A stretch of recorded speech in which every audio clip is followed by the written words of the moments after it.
प्रिय बंधुभगिनीनो, मी फादर डॉक्टर पॅट्रिक डिसोजा. आज मी महाकृत शुभवर्तमान अध्याय 1 वचन 1 ते 8 बाप्तिस्मा करणारा योहान येशूसाठी मार्ग तयार करतो यावर मनन करणार आहे. आजच्या शुभवर्तमानाच्या उतार्यात आपण बाप्तिस्मा करणारा योहान येशूसाठी मार्ग तयार करताना पाहतो.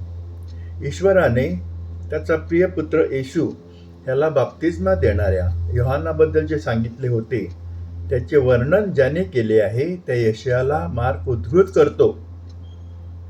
परमेश्वराने यशायाला सांगितलं होतं, मी माझ्या दूताला तुझ्या पुढे पाठवीन जो तुझा मार्ग तयार करेल. ही भविष्यवाणी परमेश्वराने केलेली होती योहान बॅप्टिस्टाविषयी. नंतर मार्क पुढे लिहितो, अरण्यात हाक मारणाऱ्याचा आवाज घुमला, परमेश्वराचे मार्ग तयार करा, त्याच्यासाठी मार्ग सरळ करा. योहान लोकांना प्रभूसाठी मार्ग सरळ करायला आणि मार्ग तयार करायला सांगतो. आता मार्ग सरळ करण्याचा आणि मार्ग तयार करण्याचा काय अर्थ आहे? या प्रश्नाचे उत्तर शुभवर्तमानातील पुढील उतार्यामध्ये आपल्याला दिसतं. परमेश्वराचा मार्ग तयार करा, त्याचा मार्ग सरळ करा. दऱ्या दऱ्या भरल्या जातील आणि डोंगर आणि टेकड्या कमी केल्या जातील. सर्व वाकडे रस्ते सरळ केले जातील आणि खडबडीत मार्ग गुळगुळीत केले जातील आणि प्रत्येक मानवाला परमेश्वराचे तारण दिसेल.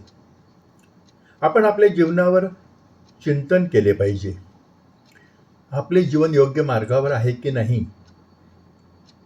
आपण परमेश्वराच्या इच्छेप्रमाणे जीवन जगत आहोत की नाही? की आपण पापाच्या प्रलोभनाला बळी पडून योग्य मार्गापासून दूर जात आहोत? मार्ग सरळ करण्याचा अर्थ असा आहे की आपण पश्चाताप करावा आणि आपल्या पश्चातापाद्वारे आपल्या अंतःकरणातून पापाचे अवरोध काढून टाकावेत.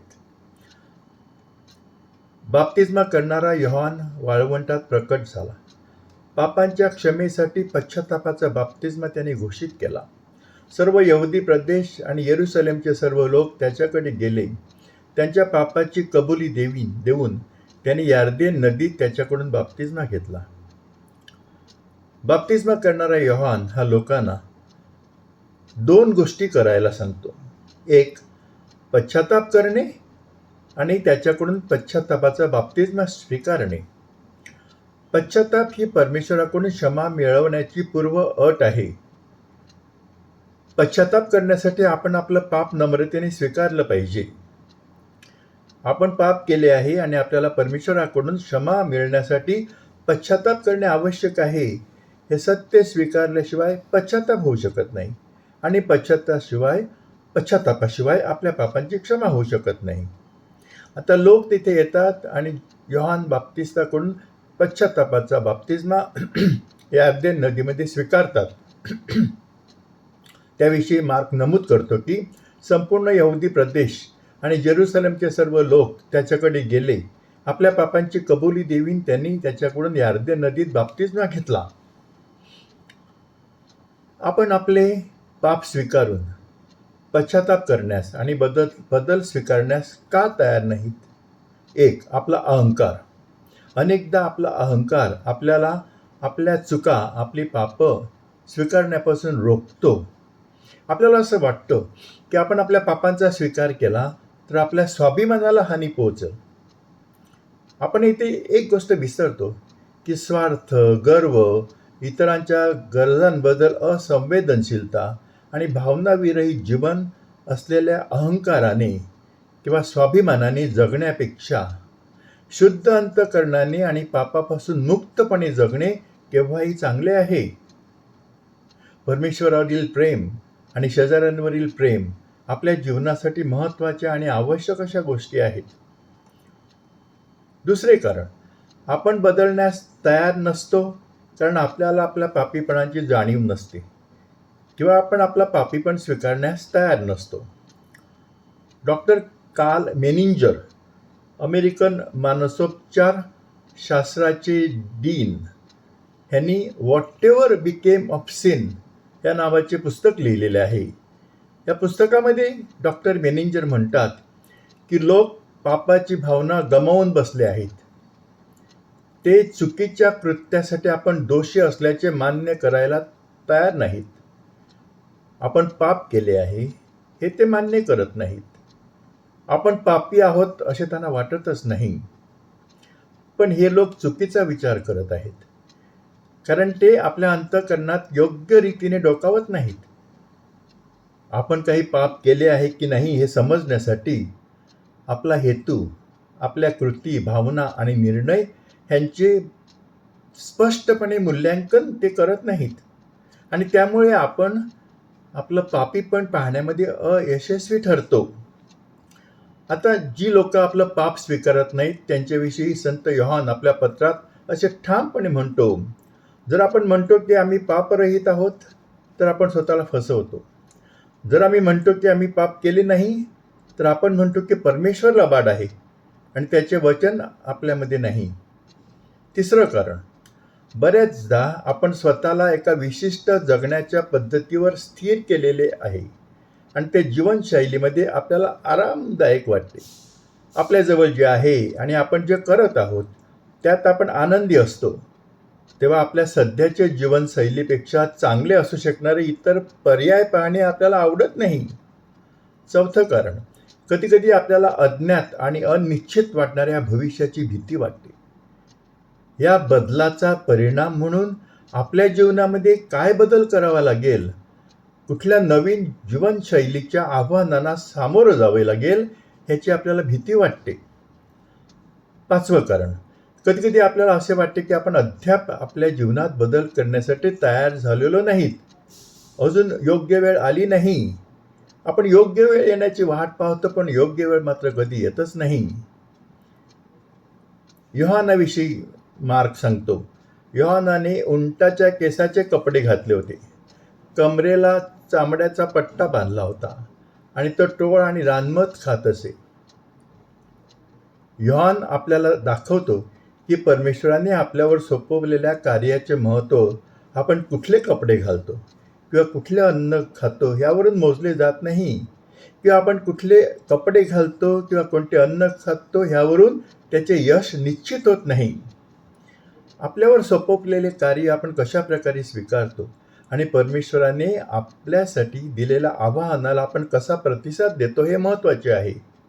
जर आपण परमेश्वराने आपल्यावर सोपवलेले कार्य योग्य भावनेने आणि कृपापूर्वक स्वीकारले आणि कठोर परिश्रम, आपल्या मार्गात येणाऱ्या अडचणींचा सामना केला आणि त्या कार्यामध्ये आलेले दुःख स्वीकारले, तर आपण खात्री बाळगू शकतो की आपल्याला जे करायचं होतं ते आपण परमेश्वरासाठी केलेलं आहे. योहान संदेश देतो, माझ्यानंतर माझ्यापेक्षा सामर्थ्यवान असा एक येत आहे, ज्याच्या चपलांचे पट्टे खाली वाकून ते उघडण्यास मी पात्र नाही. जरी योहानाला मशिया, ईश्वराचा पुत्र ह्याच्यासाठी मार्ग तयार करण्याच्या स्वर्गीय पित्याने त्याच्यावर सोपवलेल्या कार्याचे महत्त्व आणि महानता ह्याची जाणीव होते, तरीही योहान गर्विष्ठ झाला नाही किंवा त्याच्या सभोवतालच्या लोकांकडे तुच्छतेने पाहू लागला नाही, तर परमेश्वराने दिलेला सन्मान समजून तो नम्र झाला. त्याने मशियाबरोबर समानतेचा दावा केला नाही किंवा जो येणार होता त्यापेक्षा स्वतःला श्रेष्ठ किंवा पराक्रमी मानले नाही. म्हणूनच तो म्हणतो, माझ्यानंतर माझ्यापेक्षा अधिक सामर्थ्यवान एक येत आहे, ज्याच्या चपलांचे पट्टे खाली वाकून ते उघडण्यास मी लायक नाही. आपण योहानाचे अनुकरण केले पाहिजे, त्याच्यासाठी नम्र होण्याचा प्रयत्न केला पाहिजे. आपली संपत्ती, आपले आरोग्य, दर्जा, सत्ता, समाजातील आपले स्थान, परमेश्वराने आपल्याला दिलेली प्रतिभा, आपल्याकडे असलेल्या सर्व गोष्टींचा आपण अभिमान कधीच बाळगू नये, त्याविषयी गर्विष्ठ होऊ नये, त्याच्याविषयी आपण बोस्टिंग करू नये, म्हणजे एकसारखं त्याविषयी बोलू नये. योहानाच्या नम्रतेमुळे येशूने त्याची प्रशंसा केली. येशू म्हणतो, मी तुम्हाला खरे सांगतो, बायकांपासून जन्मलेल्यांमध्ये बाप्तिस्मा देणारा योहानापेक्षा कोणीही मोठा त्याच्यापेक्षा मोठा उद्भवला नाही. म्हणून आपण लक्षात घेतले पाहिजे की आपली संपत्ती, आरोग्य, समाजातील स्थान या सर्व गोष्टी आपणास इतरांपेक्षा श्रेष्ठ बनवणार नाहीत किंवा चांगले बनवणार नाहीत किंवा आपल्याला परमेश्वर आणि लोकांचा आदर मिळणार नाही, तर आपली नम्रताच आपल्याला इतरांपेक्षा श्रेष्ठ बनवते आणि आपल्याला परमेश्वर आणि इतरांचा आदर करण्यास मदत करते. त्या नम्रतेमुळेच येशू योहान बाप्तिस्ताविषयी सांगतो, मी तुम्हाला खरे सांगतो, बायकांपासून जन्मलेल्यांमध्ये बाप्तिस्मा देणारा योहानापेक्षा मोठा कोणीही उद्भवला नाही. योहान बाप्तिस्ता सांगतो, मी तुमचा बाप्तिस्मा पाण्याने करतो, पण तो तुमचा बाप्तिस्मा पवित्र आत्म्याने करेल. बाप्तिस्मा करणारा योहान जाणत होता की तो लोकांना देत असलेला बाप्तिस्मा पश्चातापाचा बाप्तिस्मा होता, पण जेव्हा मशिया प्रकट होईल, तो ज्यावेळेला लोकांना बाप्तिस्मा देईल, तो पवित्र आत्म्याचा बाप्तिस्मा असेल. येशू स्वर्गामध्ये पुन्हा गेल्यानंतर, तिसऱ्या दिवशी मेलेल्यातून उठून स्वर्गात गेल्यानंतर तो पवित्र आत्मा पाठवणार होता आणि त्यानंतर येशूचे शिष्य लोकांना जो बाप्तिस्मा देणार, तो पवित्र आत्म्याचा बाप्तिस्मा असेल. त्यामुळे योहान सांगतो की मी तुमचा बाप्तिस्मा पाण्याने करतो, पण तो तुमचा बाप्तिस्मा पवित्र आत्म्याने करेल. आपण बाळ असताना आपल्या बाप्तिस्म्याच्या वेळी आपल्याला पवित्र आत्मा प्राप्त होतो आणि जसजसे आपण वयाने वाढतो तसतसे आपण पवित्र आत्म्याने ओतप्रोत भरलेले जीवन जगावे अशी अपेक्षा आहे. प्रिय बंधू भगिनींनो, तुम्ही माझे मनन चांगल्या प्रकारे शांतपणे प्रेमाने ऐकून घेतले, त्याबद्दल मी तुमचे आभार मानतो. कृपया हे मनन तुमच्या मित्रमैत्रिणींना, जवळच्या व्यक्तींना, नातेवाईकांना आणि इतरांना पाठवा की जेणेकरून त्यांचाही फायदा होईल. यूट्यूबवर माझं चॅनल आहे. माझ्या चॅनलचं नाव आहे फादर डॉक्टर पॅट्रिक डिसूजा. या चॅनलवर तुम्हाला माझे सर्व व्हिडिओ पाहायला मिळतील आणि माझ्या चॅनलला पुरस्कृत करा आणि इतरांनाही कृपया विनंती करा त्यांनी माझ्या चॅनलला पुरस्कृत करावं. परमेश्वराचा आशीर्वाद आपल्यावर भरपूर असावा आणि तुम्हाला त्याने नेहमी आनंदात, शांतीत आणि प्रेमात ठेवावं हीच माझी प्रार्थना आणि तुमच्यासाठी सदिच्छा. आभारी.